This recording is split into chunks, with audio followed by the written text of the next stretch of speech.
सभी मित्रों को प्यार भरा नमस्कार। मित्रों, हम लोग आज काफ़ी दिनों के बाद आए हैं और मित्रों आज जो है कई दिन से बारिश भी हो रही धीरे धीरे।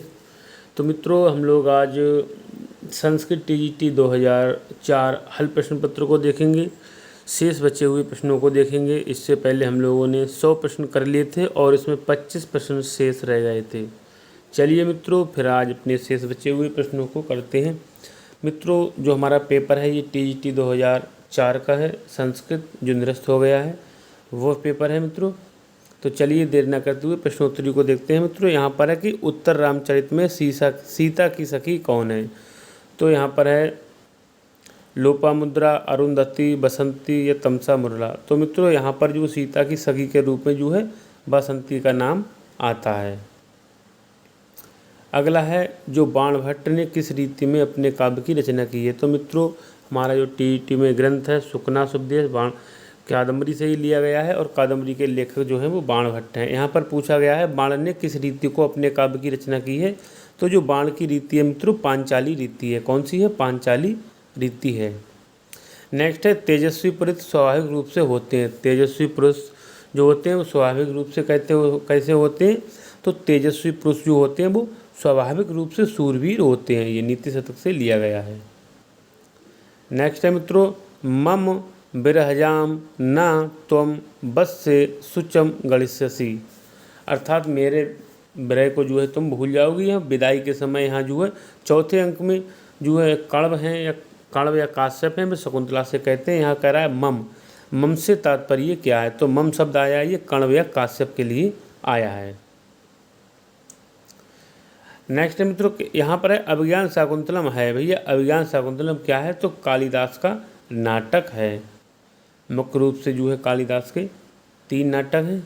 अगला है मित्रों उत्कुपित लोचना इव तेजस्विनो न्यक्षन्ते। ऐसा आचरण कौन करते हैं। तो भैया लक्ष्मी से प्रभावित जो राजा लोग होते हैं वो ही ऐसा आचरण करते हैं। अगला है विद्या विहीना कहा। तो विद्या विहीना है कौन। तो विद्या विहीना पशु है, अर्थात विद्या के विहीन जो है वो पशु है। अगला है विचित्र रूपः खलु चित्तवृत्तया। विचित्र रूपः खलु चित्तवृत्तया। ये सुभाषित किस ग्रंथ से। तो मित्रों ये जो सुभाषित है वो किरातार्जुनीयम से लिया गया है और ये जो उक्ति है वो किसके द्वारा बोली गई है। वो द्रौपदी के द्वारा बोली गई है। अगला है मुनि अगस्त की पत्नी हैं। तो भैया वशिष्ठ की पत्नी अरुंधति थी और मुनि अगस्त की पत्नी कौन है। तो लोपामुद्रा जो है मुनि अगस्त की पत्नी हैं। अगला है चंद्रापीड़ को राज्य अभिषेक पर कौन उपदेश देता है। तो मित्रों ये चंद्रापीड़ पूर्व जन्म में क्या था, चंद्रमा था, फिर चंद्रापीड़ हुआ और उसके बाद जो है शूद्रक हो गया था। कह रहा है चंद्रापीड़ को राज्य अभिषेक पर कौन उपदेश देता है। तो सुकनास के ही उपदेश दिए गए। सुकनास उपदेश, तो सुकनास ही उपदेश देता है।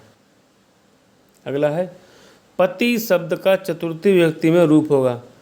पति ही पतिम पत्या पति। तो यहाँ पर पत्ते हो जाएगा। अगला है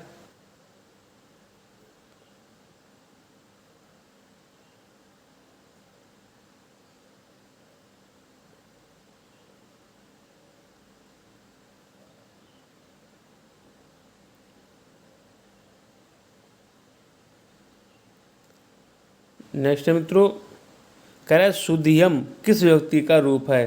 तो ये सुधियम है मित्रों द्वितीय एकवचन का रूप है।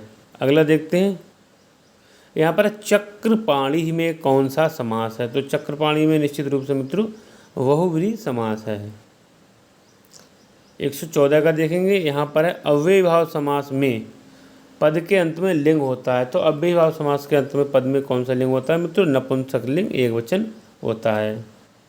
अगला है प्रत्यक्षम में समास है। अक्षम अक्षम प्रति अप्रत्यक्षम। तो यहाँ पर अव्ययी भाव समास हो जाएगा। मित्रों यहाँ पर है प्रत्यय के योग में व्यक्ति होती है। तो निश्चित रूप से यहाँ पर हमारा पंचमी व्यक्ति सही है। नेक्स्ट है मित्रों कह रहा है कर्मवाच्य क्रिया का कर्ता किस व्यक्ति में होता है। मित्रों जब वाच्य जो हमारा कर्मवाच्य में होता है जिस वाच्य में होगा उसमें प्रथमा होती है। यहाँ पर है कर्मवाच्य जो है वो क्रिया का कर्ता कौन, तो कर्मवाच्य में कर्म में प्रथमा होगी और कर्ता में तृतीय व्यक्ति होगी, और जो क्रिया है वो कर्म के अनुसार ही लगाई जाएगी। तो कर्मवाच्य क्रिया का कर्ता किस व्यक्ति में होता है, तो तृतीय व्यक्ति में आएगा। नेक्स्ट है क्रुद्ध धातु के योग में जिस पर क्रोध किया जाता है उसमें विभक्ति होती है। तो भैया जिसमें क्रोध किया जाता है उसमें चतुर्थी विभक्ति होती है। अगला है उपसर्ग क्या है, प्रत्यय हैं, शब्द हैं, कृदंत हैं या फिर अव्यय हैं। तो मित्रों निश्चिंत उपसर्ग क्या है, तो ये अव्यय ही हैं। आइए 20वां देखते हैं। यहाँ पर है नाम के बाद जो प्रत्यय जुड़ते हैं उन्हें क्या कहते हैं। तो मित्रों नाम के बाद जो प्रत्यय जुड़ते हैं उन्हें क्या कहते हैं, उन्हें जो है तद्धित प्रत्यय कहते हैं। नेक्स्ट है मित्रों यहाँ पर है कर्तृवाच्य में कर्म की कौन सी विभक्ति होती है। मित्रों हमारा ये यहाँ पर कर्तृवाच्य होगा। जब वाच्य कर्तृवाच्य होगा तो कर्ता में प्रथमा होगी और कर्म में द्वितीय व्यक्ति का प्रयोग होता है, और जो क्रिया है वो कर्ता के अनुसार ही लगाई जाएगी। यहाँ पर है नारिभि आभूषणानि धार्यन्ते में वाच्य परिवर्तन होगा।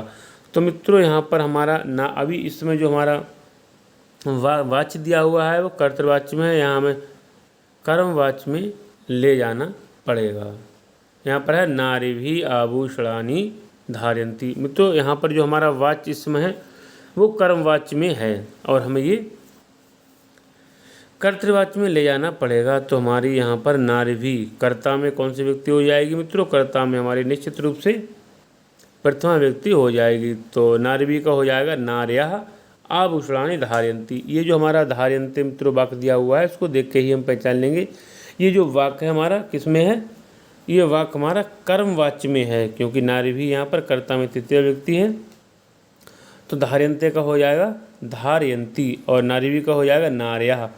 यहाँ पर नार्यः हो जाएगा मित्रों, और जो कर्म में द्वितीय हो जाएगी ये आभूषणानि हो जाएगा, आभूषणानि धारयन्ति। नार्यः आभूषणानि धारयन्ति, नार्या का बहुवचन इसलिए हमारा धारयन्ति आया है।